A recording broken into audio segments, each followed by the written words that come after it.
Hello guys, অনেক দিন পর আরেকটা মিনি ব্লগ নিয়ে চলে এসেছি। অনেক দিন ধরেই ভাবছিলাম ব্লগটি ছাড়বো কিন্তু ছাড়া হচ্ছিল না। পিকচারগুলো অনেক দিন আগেই ছাড়া হয়েছিল, তো ভিডিওটা আজকেই তোমাদের সাথে শেয়ার করছি। তো এই ব্লগটা ছিল রাম ঠাকুরের আশ্রমে গেছিলাম যেদিন, সেদিনকার ব্লগ।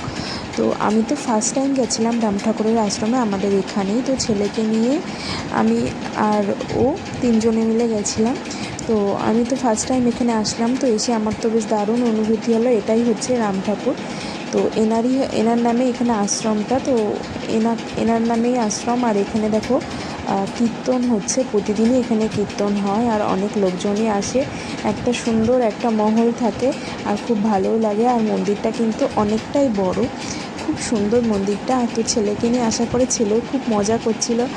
এখানে এত লোকজনের মাঝখানে এতটা বড় জায়গা, এদিক ওদিকও দৌড়াদৌড়ি করছিল, একবার মন্দিরের উপরে উঠে যাচ্ছিলো, তবে খুব মজা করছিল। আর ওকে নিয়েও আমাদের প্রথমে কিছুক্ষণ বসে একটু কীর্তন করে তারপর ওকে নিয়েও একটু উপরের দিকেও যখন নিজে দৌড়ে গেল, ওর সাথে সাথে গিয়ে আমিও একটু ভিতরটা এদিকটা ঘুরে ঘুরে দেখছিলাম যে এই পাশে আরও কী আছে না আছে। তো বেশ সুন্দরই লাগছিলো মন্দিরটা আমার।